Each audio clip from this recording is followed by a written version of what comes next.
Shalom, jemaat yang dikasihi Tuhan, mari kita berdiri bersama-sama. Dengan syukur dan dengan satu pengakuan, kita akan masuk di dalam ibadah pada pagi hari ini.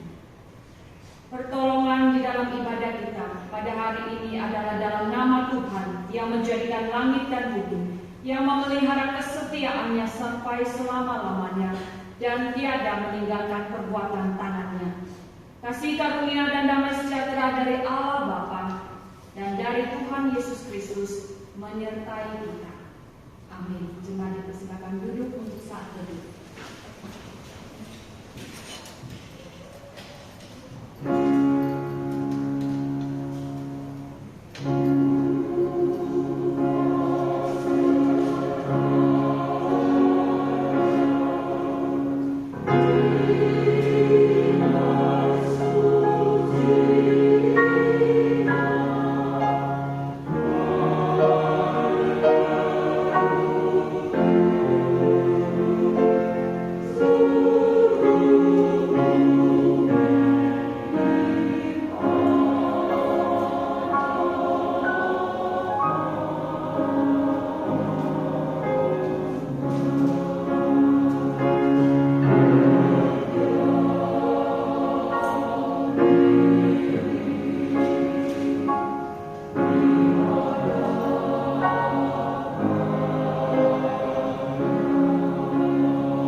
Bapak Ibu Saudara yang dikasihi Tuhan, kita sungguh mengucap syukur karena kita boleh memasuki bulan yang baru, minggu pertama di bulan Juni. Atas kemurahan, pemeliharaan dan perlindungan Tuhan, kita bersama-sama dapat hadir untuk beribadah pada pagi hari ini. Mari saya mengundang kita berdiri bersama-sama. Kita akan membaca nas panggilan beribadah kita, Mazmur 145 ayat pertama dan kedua. Mari kita membacanya. Aku hendak mengagungkan Engkau ya Allahku, ya Rajaku. Aku hendak memuji namamu untuk seterusnya dan selamanya. Setiap hari aku hendak memuji Engkau dan hendak memuliakan namamu untuk seterusnya dan selamanya. Tuhan adalah Allah pencipta langit dan bumi, layak untuk kita agungkan. Dia menantikan kita memasuki hadirat-Nya. Bersama-sama kita mengangkat pujian untuk mengagungkan Tuhan, datang menyembah Raja yang mulia.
Ketika kami datang menyembah Tuhan, taruhlah hati yang penuh kerinduan kepada Tuhan. Taruhlah dalam hati kami ya Tuhan, hati yang sungguh ingin datang dapat menyembah Tuhan. Lepaskanlah kami dari penat kami, dari lelah kami, dari segala kekuatan kami ya Tuhan. Tapi biarlah kami datang dengan iman, bahwa percaya Tuhan Engkau yang telah menolong kami di hari-hari kemarin, Tuhan juga akan menolong kami hari ini dan hari-hari yang akan datang. Tuhan, kami mengucap syukur dapat masuki bulan yang baru. Tuhan, kami mengucap syukur kesehatan, kekuatan yang masih Tuhan anugerahkan. Kami mengucap syukur untuk keluarga, untuk pekerjaan, untuk setiap perlindungan Tuhan yang tetap kami boleh alami dan rasakan. Tuhan, pagi hari ini kami datang menyerahkan ibadah kami. Biarlah boleh memperkenankan hati Tuhan saja. Ampunilah akan dosa dan salah kami Tuhan, karena Engkaulah yang tahu dan menyelami hati kami yang terdalam. Jika ada hal-hal yang mendukakan Engkau, yang telah kami perbuat sadar atau tidak kami sadari, mohon Tuhan ampuni dosa-dosa kami. Sehingga kami layak Tuhan ketika datang berdoa memohonkan kepada Tuhan setiap permohonan kami. Doa-doa kami tidak terhalangi oleh dosa-dosa kami. Tuhan, kami datang kepadamu menyerahkan ya Tuhan untuk kehidupan kami. Kami sungguh ya Tuhan tidak dapat melakukan apa-apa di luar Engkau. Tuhan, kiranya tetap meneguhkan iman kami. Secara khusus kami juga menyerahkan jemaat-jemaat Tuhan yang akan menerima baptisan pada hari ini. Di dalam kebaktian kedua dan keempat, ada beberapa saudara kami yang menyerahkan diri untuk dibaptis. Kami mendoakan mereka, teguhkan ya Tuhan iman mereka, teguhkan ya Tuhan kesaksian mereka. Biarlah iman mereka boleh bertumbuh dan semakin dewasa. Kami berdoa Tuhan untuk gereja kami, biarlah Tuhan terus akan memberkati. Engkau mau memakai gereja kami ya Tuhan, menjadi perpanjangan tangan Tuhan untuk memperluas pelayanan-pelayanan Tuhan. Bapa di surga, kami menyerahkan peringatan 100 tahun gereja kami di tahun ini. Biarlah bertambah-tambah semangat di dalam jemaat Tuhan untuk terlibat melayani, dan Engkau terus akan mengobarkan api misi, penginjilan, mencari jiwa baru untuk kami boleh persembahkan untuk hormat kemuliaan nama Tuhan.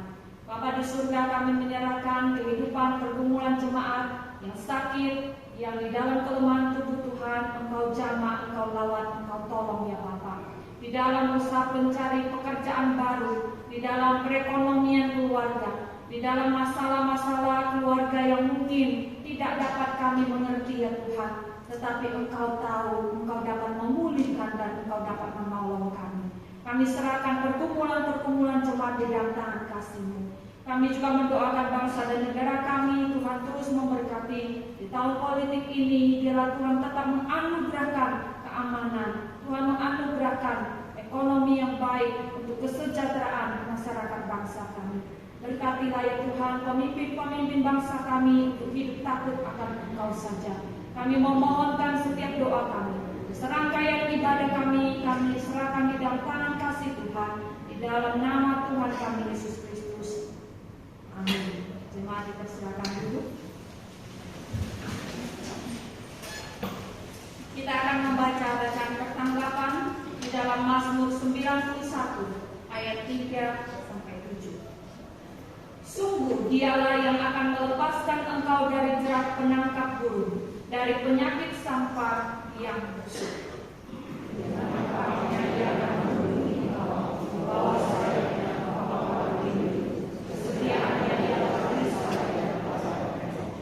Engkau tak usah takut terhadap kedahsyatan malam, terhadap panah yang terbang di waktu siang.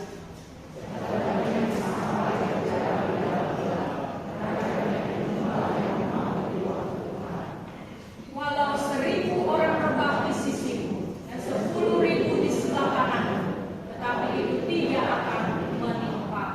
Bapak Ibu Saudara yang dikasihi Tuhan, Mazmur 91 adalah mazmur yang sangat menguatkan, memberitahukan kita ada Allah pencipta kita dan kita ciptaan. Allah yang besar. Allah bukan hanya menciptakan, tapi Dia melindungi, memelihara setiap ciptaan. Walaupun ada 1000 rebah di sebelah sisi, 10.000 rebah di sebelah kanan, artinya ada kesusahan, kesulitan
mempunyai Tuhan yang luar biasa. Satu pengakuan kenapa iman rasuli kita menyatakan iman percaya kita. Aku percaya kepada Allah, Bapa yang Maha Kuasa, Khalil langit dan bumi, dan kepada Yesus Kristus anaknya yang tunggal putra kita, yang dikandung dari Roh Kudus, lahir dari anak darah Maria, yang menderita sengsara di bawah pemerintahan Pontius Pilatus, disalibkan, mati dan dikuburkan, turun ke dalam kerajaan maut, pada hari yang ketiga bangkit keluar dari antara orang mati, naik ke surga, duduk di sebelah kanan Allah, Bapa yang Maha Kuasa, dan dari sana Dia akan datang untuk menghakimi orang yang hidup dan yang mati. Aku percaya kepada Roh Kudus, gereja yang kudus dan taat, persekutuan Roh Kudus, pengampunan dosa, kebangkitan orang mati, dan hidup yang kekal. Amin. Mari silakan duduk. Kita akan mendengarkan firman Tuhan yang akan disampaikan oleh Penginjil Stefanus Andri. Dan sebelumnya kita juga akan persiapkan hati. Kita akan mendengarkan paduan suara mempersembahkan pujiannya.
Shalom Bapak Ibu.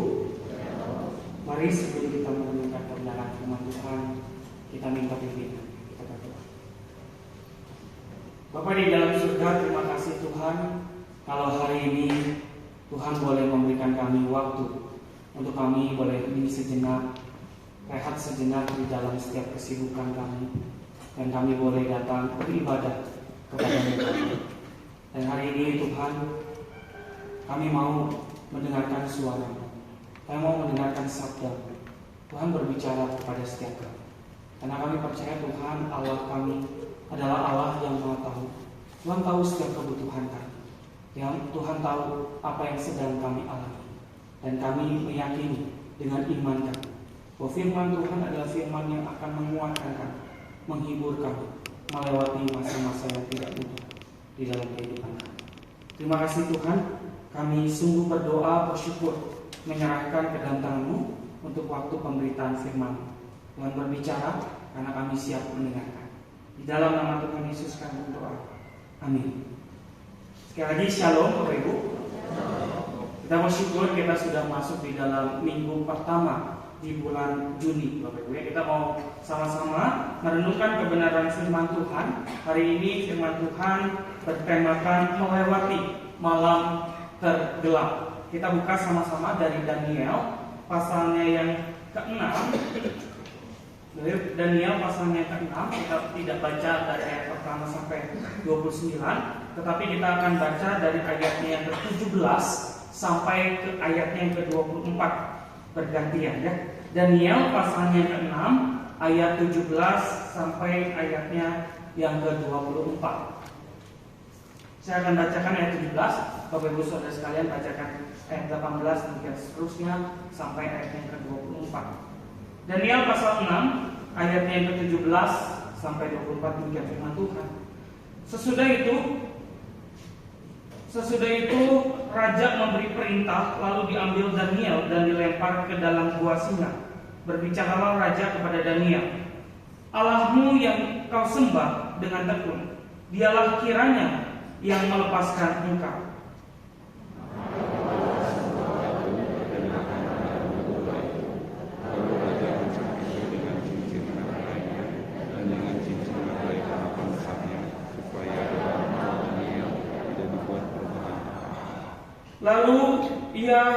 Lalu pergilah raja ke istananya dan berpuasalah ia semalam-malaman itu. Ia tidak menyuruh datang penghibur-penghibur dan ia tidak dapat tidur. Pagi-pagi sekali ketika raja menyingsing, memang raja akan pergi dengan buru-buru ke gua singa. Dan ketika ia sampai dekat gua itu, berserulah ia kepada Daniel dengan suara yang sayang. Berkatalah ia kepada Daniel, Daniel, hamba Allah yang hidup, Allahmu yang kau sembah dengan tekun, telah sanggupkah ia melepaskan engkau dari singa-singa itu? Lalu Daniel kepada raja, ya raja, katakanlah itu. Allahku telah mengutus malaikatnya untuk menghantupkan mulut singa-singa itu, sehingga mereka tidak mengapa-apakan aku. Karena ternyata aku tak bersalah di hadapannya, tetapi juga terhadap tuanku yang dia raja, aku tidak melakukan kejahatan. Lalu sangat suka-cita raja dan dia memberi perintah supaya Daniel ditarik dari dalam gua itu. Maka ditariklah Daniel dari dalam gua itu, dan tidak terdapat kata-kata padanya, karena ia percaya kepada Allahnya. Ya, sedemikian jauh pembacaan firman Tuhan. Dikatakan berbahagialah setiap kita yang bukan hanya membaca, mendengarkan, tapi mau melakukan firman di dalam kehidupan kita hari lepas hari. Bahwa kisah Daniel di dalam gua singa menjadi kisah yang kita juga hafal ya, kita juga tahu kejadiannya. Dan kalau kita diposisikan menjadi Daniel di sana, mungkin kita pun akan mengalami yang namanya ketakutan, dan kita mungkin betul-betul tidak berani untuk menghadapi kejadian seperti itu. Nah, Bapak Ibu Saudara sekalian, kalau Bapak Ibu perhatikan baik-baik, kalau di Timur Tengah ada yang namanya pohon korma ya. Bapak Ibu tahu pohon korma? Pohon korma itu hidup tanpa air, Bapak Ibu ya. Di dalam kekeringan yang luar biasa, di dalam padang pasir yang kering, yang sangat panas, pohon korma ini bisa bertumbuh dengan baik. Walaupun sekarang kita bisa menanam pohon korma di rumah ya, dengan cara, ada beberapa cara yang bisa dilakukan. Tetapi di Timur Tengah didapati bahwa cuaca itu sangat panas, sangat tandus dan sangat ekstrim. Bahkan panasnya itu bisa ada badai tropis yang terjadi, tetapi pohon ini tetap bisa bertumbuh dengan baik. Dan kemudian Bapak Ibu saya cari tahu gimana caranya pohon korma ini bisa bertumbuh dengan baik di padang gurun yang panas, Bapak Ibu. Ternyata petani dari pohon korma ini punya cara. Jadi bibit pohon korma itu dimasukkan ke dalam lubang pasir yang dilubangi, kemudian ditutup menggunakan batu, Bapak Ibu. Nah ini menarik ya. Dikatakan bibit dari korma itu dimasukkan ke dalam pasir, pasir yang dilubangi, kemudian ditutup atasnya dengan batu. Supaya apa, Bapak Ibu? Ternyata ketika biji korma itu ditutup dengan batu, hingga akhirnya biji korma itu tidak bisa tunasnya, tidak bisa naik ke atas karena terhalang oleh batu. Sehingga akhirnya dia akan mencari jalan keluar, yaitu dengan mengeluarkan akar-akarnya, Bapak Ibu. Ini menarik ya. Dan kemudian dia akan terus ke bawah untuk mencari yang namanya sumber air, karena di atasnya ditutup.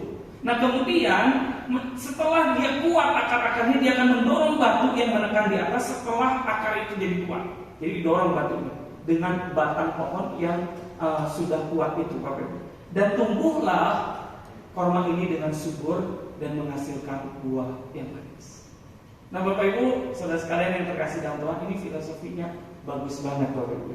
Filosofinya bahwa di dalam kehidupan kita tekanan demi tekanan itu pasti ada, betul ya? Kita mengalami baik itu tekanan di dalam keuangan, baik itu ada tekanan di dalam kesehatan.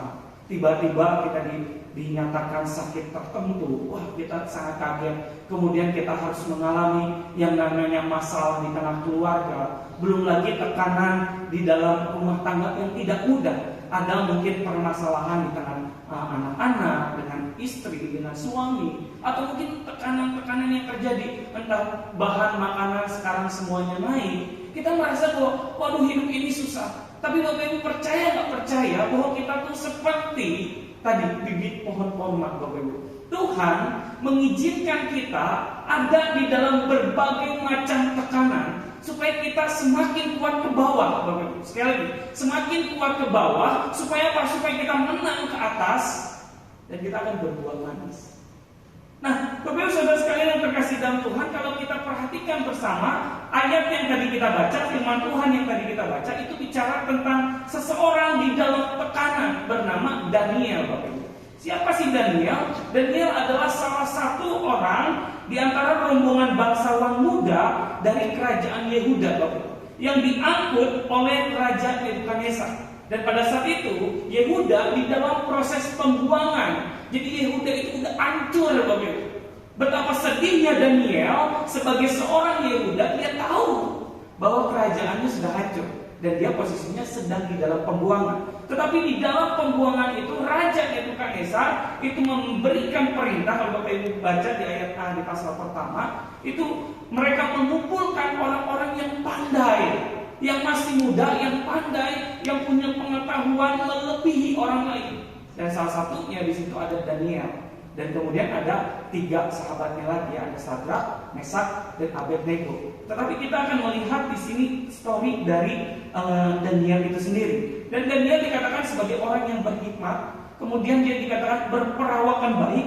Kemudian yang lebih penting lagi, dia takut akan Tuhan dan memiliki disiplin rohani yang sangat baik, Bapak Ibu.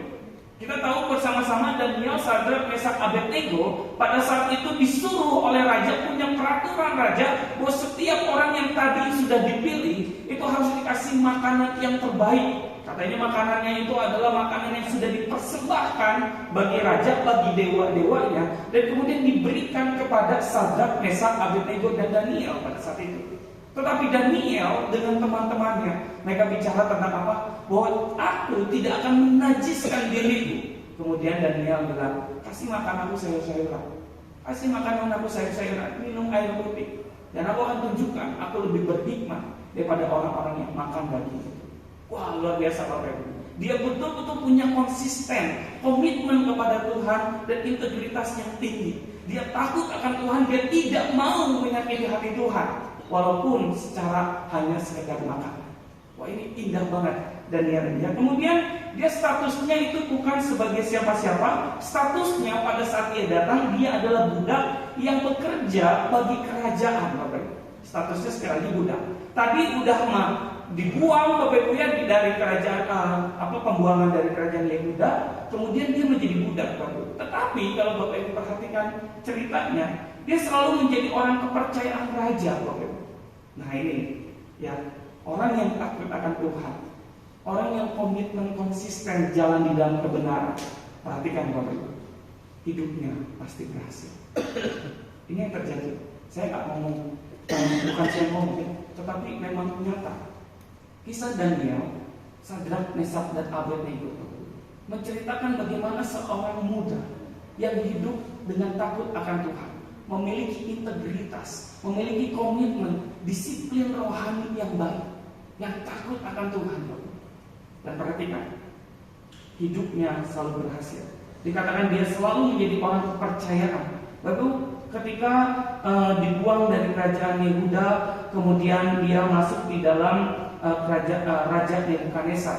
Di dalam Raja Nebukadnezar, Daniel menafsirkan mimpi dari Raja Nebukadnezar. Kemudian dari Raja Nebukadnezar, dari kerajaan Babilonia ini digantikan oleh raja bernama Belsasar. Ya, itu di pasalnya yang kelima. Kemudian di situ Daniel diberikan tugas untuk menafsirkan tulisan di dinding. Ya, Bapak Ibu juga bisa cek.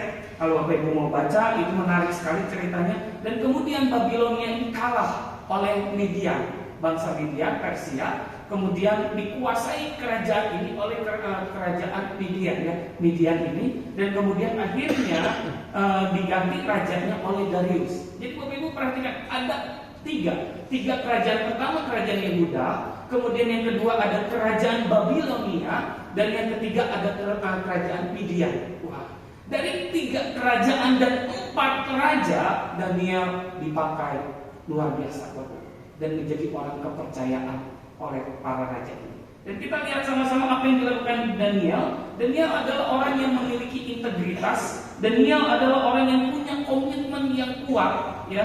Daniel adalah orang yang hidup konsisten di dalam kebenaran firman Tuhan. Dia adalah orang yang mengutamakan Allah dan menjadi salah satu dari 3 pejabat tinggi kerajaan Darius. Bapak Ibu bisa perhatikan juga di situ di ayatnya, mulai dari pasal 6 ayatnya yang pertama sampai dengan ayatnya yang ketiga.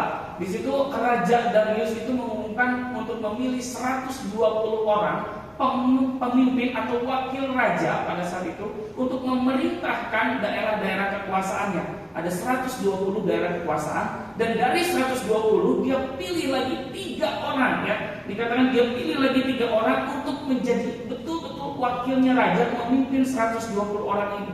Dan di situ dikatakan Daniel terpilih, Bapak Ibu. Dan dikatakan di dalam firman Tuhan di ayat yang keempat, maka Daniel ini melebihi para pejabat tinggi dan para wakil raja itu. Maka ia mempunyai roh yang luar biasa, dan raja bermaksud untuk menempatkannya atas seluruh kerajaan. Bapak Ibu perhatikan, ya. Di sini Daniel yang taat kepada Tuhan, yang komitmen, yang konsisten, itu diberikan jabatan lebih tinggi daripada orang-orang yang ada, ya. Dibilang raja bermaksud untuk menempatkan atas seluruh kerajaannya. Itu di dalam pasal yang keempat. Nah, inilah inti permasalahannya. Mulai ada konflik, Bapak Ibu. Dan ketika Daniel dikatakan diberikan kuasa yang lebih tinggi, maka orang-orang itu mulai tidak suka. Biasa kayak gitu, ya. Ketika kita melakukan yang benar, kita dilihat baik, kemudian banyak orang yang tidak suka. Inilah mulai ada terjadi tantangan.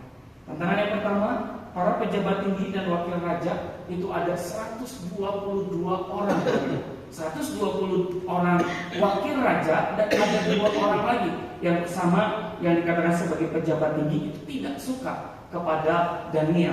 Jadi 122 orang mencari alasan untuk menjatuhkan Daniel. Itu di ayat kelima. Lalu dikatakan mereka mencari alasan untuk jatuhkan Daniel supaya Daniel tidak dipilih raja pada saat itu. Kemudian supaya Daniel akhirnya dijatuhi hukuman oleh sang raja itu. Tetapi menariknya Bapak Ibu, di ayat kelima ketika mereka mencari-cari alasan, dikatakan tidak mendapatkan alasan apapun atau suatu kesalahan apapun dari diri Daniel. Wah, Bapak Ibu, ya, kalau misalnya kita bicara tentang perpolitikan Indonesia, wah susah banget nih dapat orang yang seperti ini, orang yang hebat di dalam berpolitik, berhikmat, takut akan Tuhan dan tidak melakukan kesalahan apapun. Ya, sampai dicari oleh 122 orang dan tidak didapati. Kemudian mereka mulai berpikir, satu celah yang bisa menjatuhkan Daniel adalah dalam hal ibadah. Lalu Raja Darius atau orang Midian itu bukan orang yang menyembah kepada Allah Yehuda. Mereka mempunyai pandangan, mereka menyembah kepada dewa atau mereka menyembah kepada raja yang pada saat itu memerintah. Dan pada saat itu dipakailah alasan itu untuk boleh menjatuhkan seorang bernama Daniel. Lalu kemudian akhirnya mereka membuat sebuah aturan. Aturan yang dibuat oleh mereka adalah mereka mendesak raja untuk membuat aturan bahwa semua harus menyembah raja. Itu di pasal 8 di ayat 8-10 dan menetapkan bahwa setiap orang yang melanggar perintah raja harus dihukum dengan cara dimasukkan ke dalam gua singa, dan ketika itu tidak boleh seorang pun menggagalkan perintah dari raja itu, termasuk raja itu sendiri, Raja Darius. Dan ini menjadi jebakan dan ancaman yang terjadi oleh Daniel, yang dialami oleh Daniel. Lalu saudara sekalian, ketika kita bicara tentang pergumulan, pasti setiap kita mengalami yang namanya masalah. Daniel pada saat itu dikatakan dia adalah orang yang takut akan Tuhan. Kurang apa lagi Bapak Ibu? Dia takut akan Tuhan, dia berdoa kepada Tuhan, dia konsisten dari mulai dia muda sampai sekarang ketika dia berusia di pasal ini dia berusia 60 tahun Bapak Ibu. Bayangkan dari muda sampai dengan usia 60 tahun dia ikut Tuhan, dia betul-betul komitmen kepada Tuhan, konsisten ikuti jalan Tuhan. Tapi kita lihat bahwa orang-orang yang takut akan Tuhan, orang-orang yang percaya kepada Tuhan tidak kebal dari yang namanya masalah. Bapak tidak kebal dari yang namanya tekanan dan juga pergumulan. Daniel kurang apa lagi Bapak? Sampai orang cari kesalahan tidak didapati kesalahan. Saking bersihnya, saking baiknya Daniel, saking taatnya Daniel kepada firman Tuhan. Tetapi tidak menjamin seseorang itu lepas dari yang namanya atau bebas dari yang namanya masalah. Jadi masalah itu akan selalu ada. Tapi pertanyaannya, kita mau taat nggak sama Tuhan? Ketika kita di dalam masalah, mau nggak kita tetap percaya kepada Tuhan? Ketika kita mengalami berbagai macam tekanan, mau nggak kita tetap mengandalkan Dia?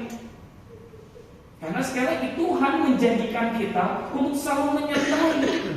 Tuhan tidak pernah berjanji untuk bahwa hidup kita akan baik-baik saja di dalam dunia. Dunia ini udah rusak oleh dosa, sehingga pergumulan masalah selalu terjadi di dalam hidup ini. Saya selalu katakan, kalau mau nggak ada masalah, Tuhan bilang di dalam Wahyu pasal 20 ayat 4, 21 ayat 4, bahwa nanti di sana nggak akan ada lagi air mata, nggak akan ada lagi duka cita, nggak akan ada lagi permasalahan. Kapan? Ketika kita kembali ke rumah Bapa. Jadi ketika kita masih ada di dalam dunia, Bapak Ibu mengalami yang namanya sakit, Bapak Ibu akan mengalami yang namanya kecewa, Bapak Ibu akan mengalami yang namanya putus asa. Makanya temanya hari ini bicara tentang melewati malam tergelap. Ada masa-masa sulit yang Tuhan akan izinkan terjadi, menekan kita. Tetapi pertanyaannya, kita kuat nggak? Nah, ini yang terjadi oleh Daniel, yang dialami oleh Daniel. Daniel ketika di tengah ancaman, dikatakan di ayat 13, 16 Bapak Ibu, ketika dia mendengar bahwa ada aturan baru bahwa setiap orang yang tidak menyembah raja, mereka akan dimasukkan ke dalam gua singa. Jadi seharusnya kalau saya mungkin ya diancam kayak gitu, mungkin saya akan berhenti Bapak Ibu. Saya akan umpet-umpetan untuk berdoa. Bapak Ibu, tetapi Daniel dikatakan dia ketika mendengar itu di ayat yang 13 ayat 11 saya bacakan. Demi didengar Daniel bahwa surat perintah itu telah dibuat, pergilah ia ke rumahnya, dalam kamarnya di atas ada tingkap-tingkap yang terbuka ke arah Yerusalem. 3 kali sehari dia berlutut berdoa serta memuji Allah setiap hari Bapak Ibu. Jadi dikatakan di situ ya. Dan kemudian seperti yang biasa dilakukannya. Bukannya takut, bukannya gentar, tetapi Daniel tetap berdoa kepada Allah walaupun di dalam ancaman. Dan akhirnya Daniel masuk di dalam gua singa. Bapak di dalam gua singa ada tantangan di dalam luar. Di luar pasti ada. Apa di luar? Bapak singa. Jangan bayangkan singa yang ada di kebun binatang, Bapak ya. Yang di kebun binatang aja bisa menyerang orang. Apalagi ini betul-betul singa yang dipersiapkan di dalam hukuman. Jadi orang-orang Persia ini orang-orang yang mengerti betul untuk boleh menghukum orang-orang pada saat itu. Ada yang diaduin sama beruang, ada yang betul-betul disalib, itu sesuatu hal yang biasa. Dan salah satunya gua singa ini adalah tempat penghukuman. Jadi singa-singa ini adalah singa-singa yang jarang dikasih makan. Jadi sekalinya dia dikasih, ada manusia masuk ke dalam gua itu, pasti dihabisi. Daniel tahu nggak? Daniel tahu, karena dia seorang pejabat tinggi. Dia tahu hukuman ini adalah hukuman yang mematikan untuk Daniel. Dia takut nggak? Saya percaya mungkin ada rasa ketakutan di dalam dirinya. Mungkin ada pertanyaan, Tuhan kenapa saya udah setia kepada Tuhan tapi Tuhan menempatkan saya di tempat itu? Mungkin ada pertanyaan itu. Ada tantangan dari luar, ada tantangan dari dalam. Ketika ekspektasi itu tidak sesuai dengan realita. Ketika saya berdoa, Tuhan tolong selamatkan saya, tetapi mungkin keinginan Daniel adalah lepas dari gua singa itu. Tetapi pertanyaan dan permasalahan Daniel ada di dalam gua singa. Bapak, ini yang kita lihat. Bagaimana respon dari seorang Daniel? Jelas Bapak, hanya satu caranya. Di tengah masalah yang menghimpit, berserah total. Bapak, berserah total yang dilakukan oleh Daniel. Semakin tertekan, Daniel tetap setia berdoa kepada Tuhan. Tadi saya baca di ayat 11, dikatakan 3 hari ia berlutut berdoa serta memuji Allah seperti yang biasa dia lakukan. Bapak Ibu, ketika Bapak Ibu ada masalah, apakah Bapak Ibu betul-betul datang berdoa kepada Tuhan? Ketika Bapak Ibu sedang ada masalah, apakah Bapak Ibu bisa memuji Tuhan? Memuji, memuliakan Tuhan di dalam kehidupan kita di tengah tekanan dan di tengah masalah yang ada. Dan ia memahami bahwa kekuatan yang dia dapat bukan dari dirinya sendiri, tetapi kekuatan yang didapat adalah kekuatan dari Allah. Dan Daniel memilih tetap setia dan percaya kepada Allah, walaupun ada resiko yang dia hadapi. Bapak, kita lihat perbedaan antara berserah dan juga pasrah. Banyak orang Kristen masih sulit memahami apa sih arti berserah. Banyak orang Kristen yang terjebak di dalam kata pasrah. Ya udahlah, biar Tuhan yang pegang kendali. Tetapi kita tidak sungguh mengandalkan itu. Berserah, Bapak Ibu, adalah sebuah kalimat atau kata kerja aktif, sedangkan pasrah adalah kata kerja pasif, Bapak Ibu ya. Nah, berserah itu bermakna menyerahkan segala sesuatu kepada Allah karena percaya atau iman. Perhatikan, karena percaya atau iman. Kita percaya pemeliharaan Tuhan, maka itu kita berserah kepada Tuhan. Tetapi pasrah bermakna menyerahkan segala sesuatunya kepada Allah karena dia sudah tidak ada jalan keluar, tidak berdaya. Nah, seringkali orang Kristen itu di sini Bapak Ibu pasrah karena udah gak ada jalannya, udah kasih sama Tuhan. Itu bukan iman, Bapak Ibu. Tetapi berserah adalah menyerahkan segala sesuatu karena percaya dan karena iman. Ini yang Daniel lakukan. Dia percaya dan mengimani bahwa Tuhan Allah adalah Tuhan yang akan melindungi. Tuhan Allah yang tidak akan meninggalkan dia di dalam masa tergelap dia, di dalam masa yang menakutkan itu. Dan dia percaya Tuhan tidak akan meninggalkan dia. Beda, teman-teman ya. Kemudian berserah itu bicara adalah tindakan iman yang mempersilakan Tuhan untuk ikut campur tangan. Sedangkan pasrah itu adalah ungkapan mencerminkan keputusasaan dan tidak berdaya, bukan karena iman. Bedanya Bapak Ibu, kira-kira ketika Bapak Ibu ada masalah, Bapak Ibu itu berserah atau pasrah?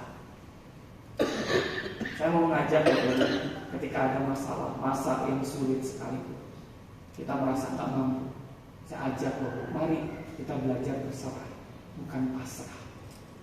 Ya, kemudian kita lihat lagi Bapak Ibu ya. Kita baca sama-sama 1, 2, 3. Ketika kamu sudah lelah dan merasa tidak mampu lagi berdiri dengan kakimu, pakailah lututmu untuk datang kepada Tuhan. Dan Dia akan menguatkan kakimu untuk berjalan melewati setiap jalan. Kalau udah gak kuat, kalau udah merasa gak bisa, jangan andalkan kekuatan diri sendiri.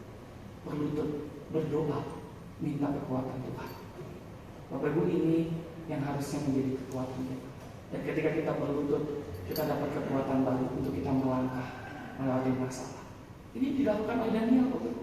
Ketika di tengah ancaman, di tengah tekanan, dia datang kepada Tuhan. Dia tetap komitmen. Saya percaya di gua singa pun, di dalam gua singa pun, Daniel berdoa.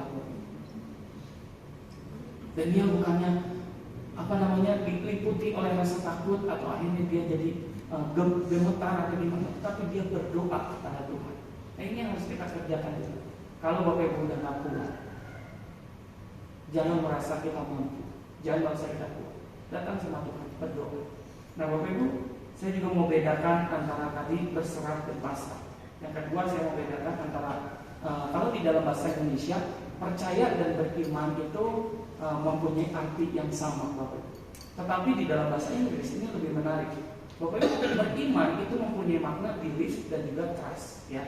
Nah, belief itu percaya yang berada di dalam batasan luar. Jadi memiliki kadar percaya yang biasa, ya. Tetapi trust itu memiliki arti menaruh percaya sepenuhnya, di mana percaya yang dimaksud memiliki kadar percaya yang lebih dalam. Nah, ini Bapak Ibu yang saya garis bawahi, terjadi akibat hubungan yang sangat dekat. Nah, jadi Bapak Ibu, kalau Bapak Ibu cuma percaya kepada Tuhan bahwa Tuhan akan menyelamatkan, akan menolong, ya berarti cuma belief, Bapak Ibu. Tetapi trust itu, Bapak Ibu percaya bahwa Tuhan ada bersama dengan kita saat ini, menolong kita saat ini. Itu trust, Bapak Ibu. Kalau kita bilang Bapak Ibu percaya kepada Tuhan, ya percaya Tuhan menciptakan langit dan bumi, Tuhan adalah ini, itu belief, Bapak Ibu. Tetapi trust itu bicara tentang percaya akibat dari relasi kita sama Tuhan. Semakin kita dekat sama Tuhan, semakin kita percaya caranya Tuhan, ya ajaib itu. Tetapi kalau kita nggak punya relasi sama Tuhan, nggak punya kedekatan dengan Tuhan, maka kita nggak mungkin bisa melihat cara yang ajaib itu. Jadi saya pengen ajar setiap kita juga boleh nggak sekedar belief, tapi mulai belajar trust. Tadi ya, berserah total itu bicara tentang terserah sepenuhnya. Yang kedua, trust, percaya kepada Tuhan. Dan Bapak Ibu bisa lihat di dalam kisah Daniel ini, Tuhan yang bertindak dan Tuhan yang membela. Daniel diluputkan dari mulut-mulut singa yang kelaparan. Tuhan memberikan perlindungan kepada Daniel, dan Tuhan memakai Raja Darius, Bapak Ibu ya, hebat banget. Raja Darius itu mengasihi Daniel. Bapak Ibu bisa lihat di ayat 15, 19 dan juga ayat 24. Dan Raja Darius melihat bahwa Allah membela Daniel dan membuat orang-orang yang memfitnah Daniel dimasukkan ke gua singa. Lalu arti nama Daniel adalah Allah yang menjadi hakim. Lalu Daniel gak cuma punya nama Daniel, tetapi dia beriman bahwa tugas dia bukan menghakimi orang yang memfitnah dia, tetapi menghakimi adalah tugasnya Allah. Tugas kita adalah mengasihi dan mengampuni. Lalu di dalam Mazmur pasalnya yang ke 37 ayat ke-5 bilang ini, serahkanlah hidupmu kepada Tuhan dan percayalah kepadanya, dan Ia akan bertindak. Ada dua kata, serahkan, percaya. Tugas kita, serahkan, percaya. Tugas Tuhan, Dia bertindak. Ya, mau nggak Bapak Ibu percaya sepenuhnya sama Tuhan? Ataukah kita cuma percaya setengah-setengah di dalam kehidupan kita? Terakhir Bapak Ibu, saya mau Bapak Ibu baca sama-sama ya. 1, 2, 3. Percaya Tuhan setengah hati membuat kita hidup setengah mati, dan percaya Tuhan dengan sepenuh hati membuat hidup kita bisa dinikmati. Lalu pilih mana? Mau setengah hati, hidup Bapak Ibu setengah mati. Tapi kalau Bapak Ibu percaya sepenuh hati, Bapak Ibu bisa menikmati hidup itu bersama dengan Tuhan. Dia menyertai, Dia menolong di dalam langkah hidup kita. Malam gelap, situasi sesulit apapun, kita bisa hadapi bersama dengan Tuhan. Amin. Mari kita berdoa. Bapak di dalam surga, terima kasih untuk firman Tuhan yang boleh mengingatkan kami dan menguatkan kami. Bapak, kami percaya bahwa Tuhan Allah tahu setiap pergumulan kami, malam tergelap yang kami saat ini sedang hadapi atau belum kami lewati. Kami mohon Tuhan, berikan kami kekuatan, berikan kami hikmat untuk kami boleh mau datang kepada Tuhan. Gak cuma sekedar pasrah, tetapi belajar berserah. Gak cuma sekedar belief, tetapi kami belajar bertrust kepada Tuhan. Tuhan bantu kami melewati setiap masalah, untuk kami bisa selalu mengandalkan Tuhan, untuk kami bisa melihat bahwa banyak pertolongan yang Tuhan berikan bagi kami. Seperti halnya Tuhan sudah menolong Daniel keluar dari mulut singa. Tuhan mengaturkan mulut-mulut singa yang kelaparan.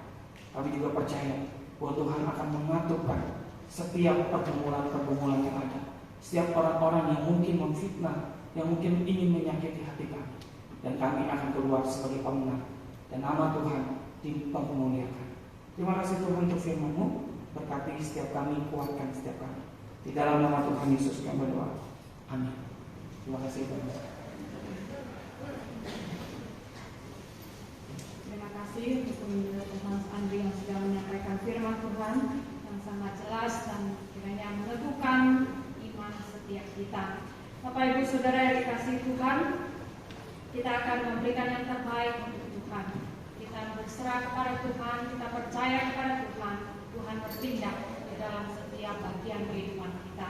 Memberikan yang terbaik bagi Tuhan. Saya memberikan kesempatan Bapak Ibu dapat scan QR yang ada di depan kursi Bapak Ibu, ataupun setelah nanti keluar dari ruangan ini, pulang dari ibadah ini, saudara dapat masukkan amplop persembahan di dalam kotak persembahan yang telah disediakan.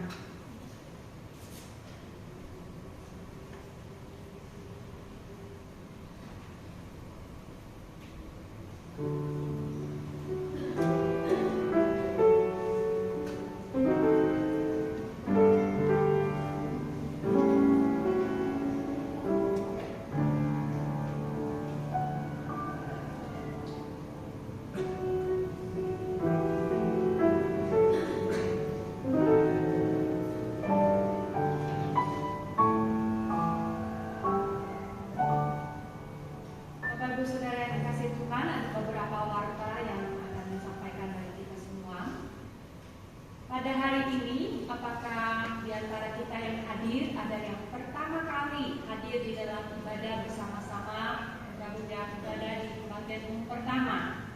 Atau Bapak Ibu mungkin baru di tahun 2023 ini, ya, dari Januari, Bapak Ibu hadir bergabung bersama di dalam kebaktian umum yang pertama ini. Jikalau ada, tidak keberatan oleh angkat tangan.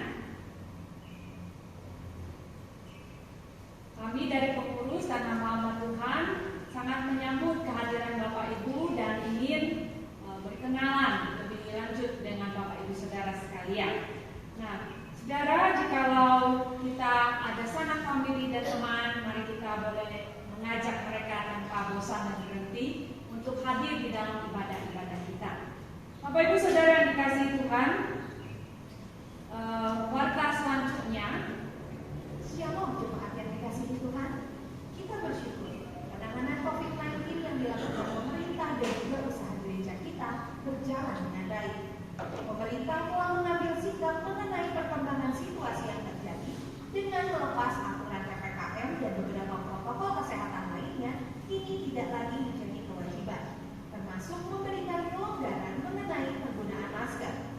Menanggapi hal tersebut, maka mulai dari tanggal 1 Juni 2023, gereja kita telah mengambil kebijakan, yaitu secara umum pemakaian masker bersifat opsional. Artinya, jemaat yang kondisinya sehat diberikan kebebasan untuk memakai atau tidak memakai masker saat hadir beribadah di gereja atau kegiatan lainnya. Bagi jemaat yang merasa lebih nyaman untuk tetap menggunakan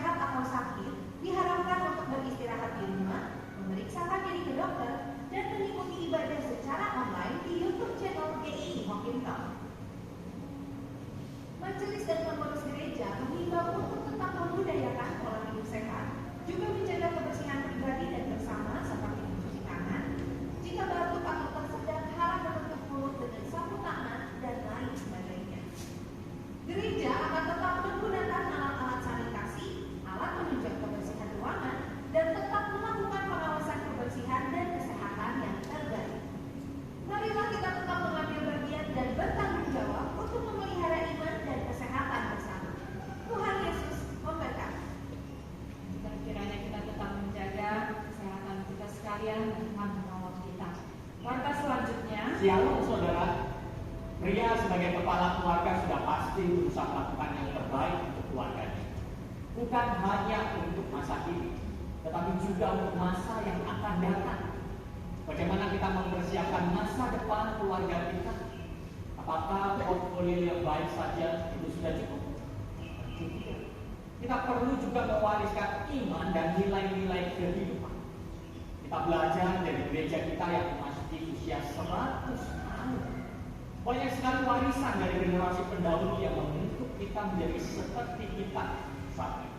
Maka dari itu, Family Talk Priadili 2023 mengajak pembicara-pembicara yang kompeten dalam bidangnya untuk membentuk kerangka berpikir yang utuh dan holistik, sebuah Christian worldview yang dapat kita terapkan dalam merancang masa depan kita dan keluarga. Persiapan hari ini dan sebuah legacy di masa depan dalam tema Striving to Build Legacy. Hari Jumat, tanggal 16 Juni 2023, lewat Zoom online, pukul 19 waktu Indonesia bagian Barat. Sampai bertemu di Family Talk Priadili 2023 ini. Tuhan memberkati kita semua. Tuhan diundang untuk mengikuti Family Talk khusus kaum pria dan kiranya menjadi perhatian kita. Juga warta selanjutnya adalah kebaktian Rabu secara onsite jam 5 sore. Bapak Ibu diundang hadir bersama-sama. Dan pada malam hari ada kebaktian doa secara via Zoom. Bapak Ibu diundang untuk hadir, memperhatikan link Zoom yang ada. Kita boleh mendapat berkat bersama-sama dengan kebenaran firman Tuhan dan kita dapat berdoa bersama-sama. Kemudian kebaktian minggu depan kita akan sama-sama hadir kembali dan Tuhan menolong kita. Kita akan bersama-sama belajar kembali dari firman Tuhan dengan tema bersama Tuhan di fajar hari. Bapak Ibu Saudara, juga warta selanjutnya ada persekutuan wanita Deborah, kawan sekerja Allah, dan kiranya menjadi perhatian kita untuk setiap kaum wanita untuk boleh hadir. Dan juga ada camp 3 generasi. Maaf tadi terlewatkan. Ya, Bapak Ibu yang memiliki anak remaja boleh memberikan mereka dorongan untuk ikut di dalam camp 3 generasi ini, camp remaja ini.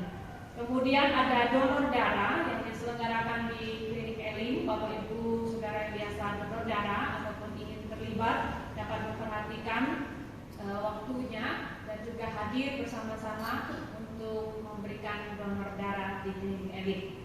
Kemudian ada majalah Evangelion ya telah terbit.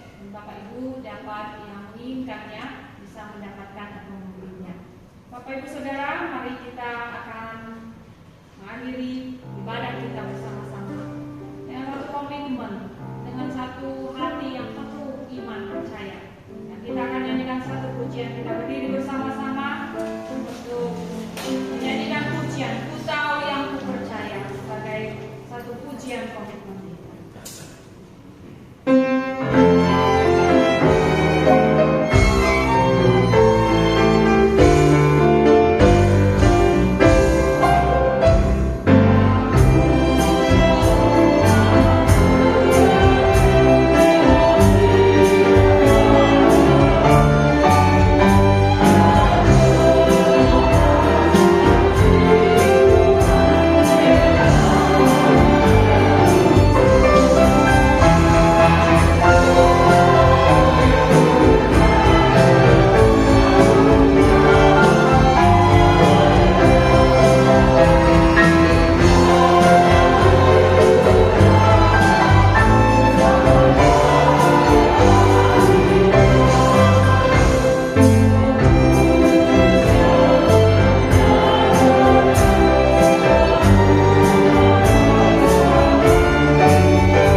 kami. Di dalam pemeliharaan Tuhan, Tuhan boleh memberkati kami, memberkati usaha kami, pekerjaan kami, keluarga kami.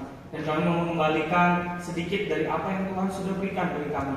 Tuhan berkati persembahan yang sudah terkumpul, berkati setiap tangan-tangan yang sudah memberi ataupun yang belum sempat memberi. Tuhan tolong kami supaya kami boleh terus bersandar kepada Engkau yang adalah sumber berkat. Dan kami percaya ketika Engkau boleh terus memberkati di dalam keluarga kami, di dalam perekonomian kami pun akan senantiasa boleh melihat pemeliharaan Tuhan di dalam kehidupan kami. Terima kasih Bapak untuk persembahan ini kami berikan kepada Tuhan dengan setulus hati kami sebagai bentuk kasih kami kepada-Mu. Dan Bapak Ibu Saudara sekalian yang terkasih dalam Tuhan, mari kita pulang, bawalah kebenaran firman Tuhan yang telah kita dengar, lakukan di dalam kehidupan kita. Jangan takut di dalam tekanan. Percayalah bahwa Tuhan ada bersama dengan kita. Dia tidak akan pernah meninggalkan kita, dan Dia akan selalu memberkati dan menolong kita. Pulanglah dan terima berkat daripada Tuhan. Kiranya kasih yang abadi daripada Allah Bapa, cinta kasih dan pengorbanan yang sempurna dari Tuhan Yesus Kristus, pimpinan, penyertaan dan pemeliharaan daripada Allah Roh Kudus akan senantiasa memberkati, menyertai kita dari sekarang sampai selama-lamanya. Amin.